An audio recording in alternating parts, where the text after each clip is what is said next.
বাংলাদেশের রাজনীতিতে আহামরি কোনো পরিবর্তন আসেনি। গতকাল ছিল 5ই অক্টোবর। সরকার জুলাই সনদপত্রের একটি ডাক দিয়েছিল এবং সেদিন জুলাই ঘোষণাপত্র পাঠ করেছে বাংলাদেশের প্রধান উপদেষ্টা ডক্টর মোহাম্মদ ইউনূস।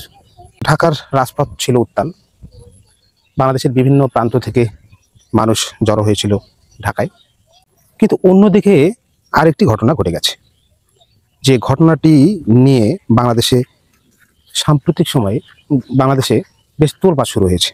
যেমন এনসিপির 5 জন নেতা,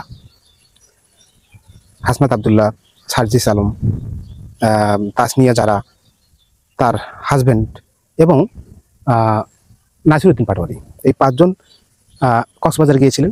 সেখানে একটি বিলাসবহুল হোটেলে তারা উঠেছিলেন।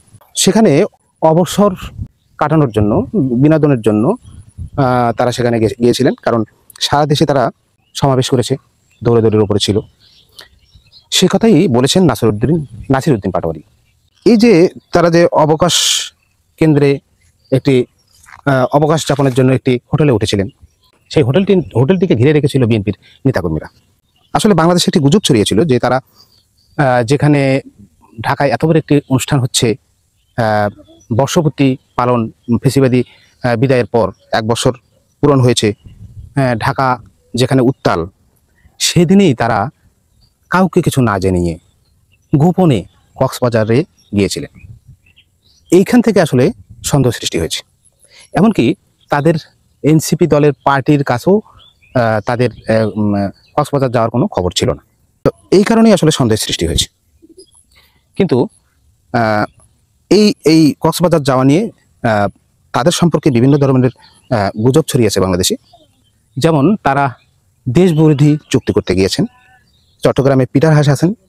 পিটার হাস হচ্ছেন সাবেক যুক্তরাষ্ট্রের পররাষ্ট্র রাষ্ট্রদূত ছিলেন, যুক্তরাষ্ট্রের রাষ্ট্রদূত ছিলেন, এবং তিনি 24 সালে ফেসিবাদী শাসন ব্যবস্থা পতনের জন্য গুরুত্বপূর্ণ অবদান রেখেছিলেন। তো এই ধরনের গুজব ছড়িয়েছে যে এই এনসিপি ছাত্ররা পিটার হাসের সঙ্গে দেশবিরোধী চুক্তি করছেন।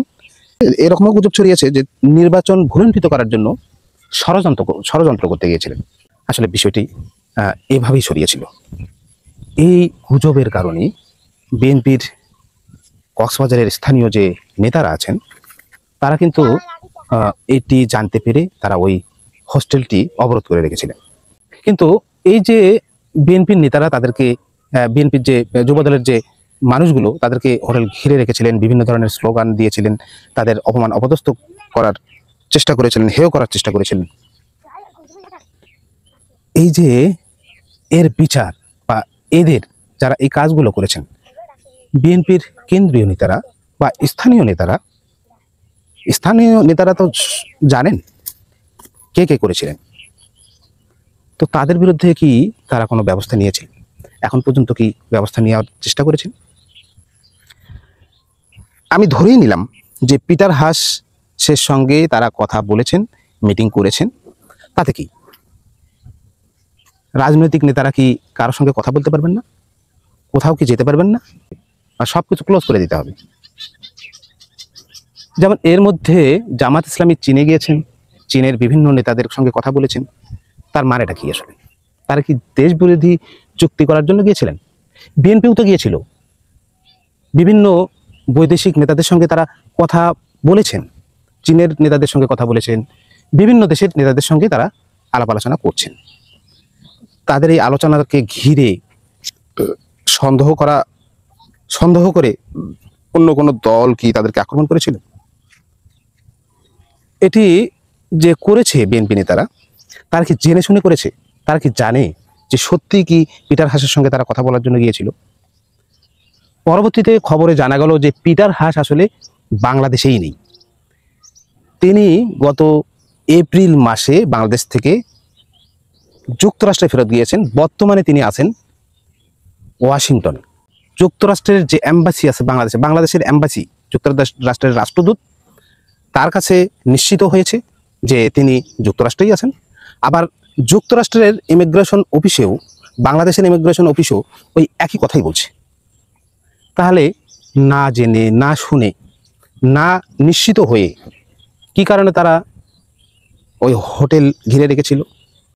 বিষয়টা আসলে কি? তারা যদি ধরেন তারা আলোচনা করেছে এবং তারা হাতে নাতে, বিএনপির হাতে নাতে ধরাও পড়েছে, তাহলে কি করতো বিএনপি?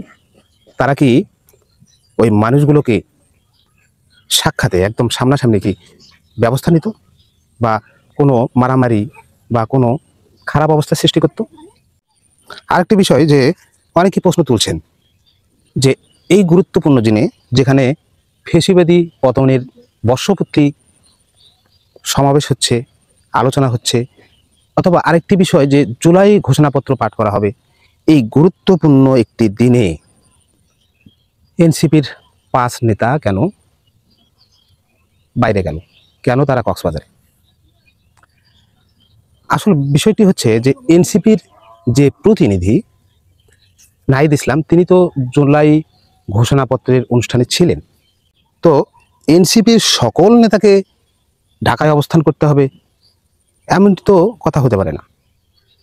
কারণ সেই প্রশ্ন উঠলে তাহলে তো বলাই যেতে পারে, তাহলে বিএনপির কক্সবাজারের যে স্থানীয় যুব দলের লোকজন আছে তারা কেন ঢাকা পৌঁছিল না? আসলে বিষয়টা হচ্ছে এনসিপির যে প্রতিনিধি ওখানে উপস্থিত ছিলেন, নাহিদ ইসলাম ছিলেন ওখানে, বিএনপি থেকে 5 জন প্রতিনিধি ছিলেন। তো এইরকম প্রত্যেকটা দল থেকে প্রতিনিধি সেখানে উপস্থিত ছিলেন, সকলে তো থাকার দরকার নেই। এমনি তো সারা দেশ থেকে কিন্তু অসংখ্য মানুষ সেখানে উপস্থিত ছিল। কথা হচ্ছে যে এই ধরনের যে গুজব ছড়িয়েছে, এই গুজব কে ছড়ালো? আমার মনে হয় এর অনুসন্ধান করা দরকার।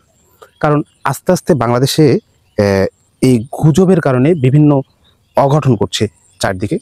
আমরা এর আগেও দেখেছি যে গুজবে ঢাকা বিশ্ববিদ্যালয়ের একটি ছেলেকে মেরে হত্যা করা হয়েছে।